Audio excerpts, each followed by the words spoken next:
जयसिंगपूरचा छत्रपती शिवरायांचा पुतळा प्रेरणा आणि ऊर्जा देणारा ठरलाय।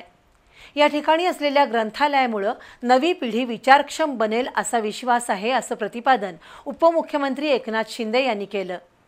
जयसिंगपूरमधील छत्रपती शिवाजी महाराज यांचा अश्वारूढ पुतळा आणि म्युझियम शिवतीर्थ लोकार्पण सोहळ्याप्रसंगी ते बोलत होते।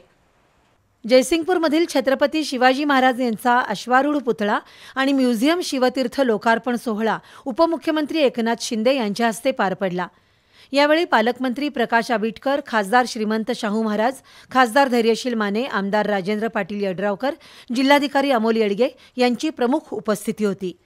यावेळी बोलताना उपमुख्यमंत्री एकनाथ शिंदे यांनी जयसिंगपूरचा छत्रपती शिवरायांचा पुतळा प्रेरणा आणि ऊर्जा देणारा ठरल्याचं सांगितलं। या ठिकाणी असलेल्या ग्रंथालयामुळे नवी पिढी विचारक्षम आणि सुसंस्कृत बनेल असा विश्वास आहे। विकास काय असतो हे आमदार राजेंद्र पाटील यड्रावकर यांनी दाखवून दिले। यामुळे जयसिंगपूरच्या विकासासाठी निधी कमी पडू देणार नाही, अशी ग्वाही उपमुख्यमंत्री एकनाथ शिंदे यांनी दिली। ऑडिटोरियम झालं, नाट्यगृह झालं, स्विमिंग पूल झालं, या ठिकाणी ड्रेनेज सिस्टीम झाली, 24/7 पाणी झालं। आता आनंद दिघे साहेबांच्या नावाचं पॅव्हिलियन करताय।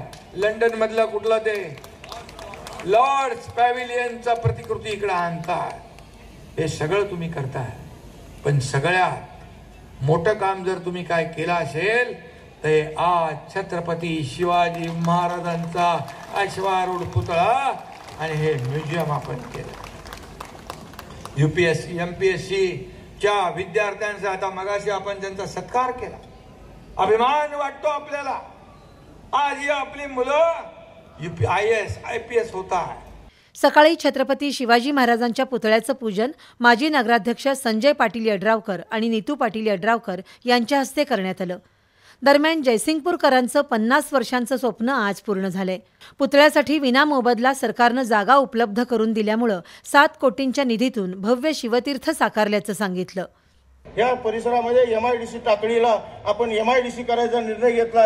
येणाऱ्या काळामध्ये साहेब आणखी 6 महिन्यात आपल्याला त्या MIDCच्या उद्घाटनाला परत आमच्या ह्या तालुक्यामध्ये आपण यावं, अशा पद्धतीची आपल्याला या निमित्तानं साहेब विनंती करतो। आपण ह्या कार्यक्रमाला खरं म्हणजे अक्षय तृतीय दिवशी हा कार्यक्रम घ्यायचा होता, पण अनेक अडचणी निर्माण झाल्या। आपण आज साहेब आपण वेळ दिला आणि आपण आला, त्याबद्दल आपलं मनापासून मी या ठिकाणी आभार व्यक्त करतो, आपलं या ठिकाणी स्वागत करतो। साहेब हे करत असताना जयसिंगपूरला जवळपास आज 2-2.5 कोटी रुपयाची एका नुसत्या शहरात आज विकास कामं या ठिकाणी चालू आहेत। यावेळी खासदार शाहू महाराज, खासदार धैर्यशील माने यांनी मनोगत व्यक्त केली। उपमुख्यमंत्री एकनाथ शिंदे यांच्या हस्ते आमदार यड्रावकर यांचा नगरपालिकेच्या वतीनं मानपत्र देऊन नागरी सत्कार करण्यात आला।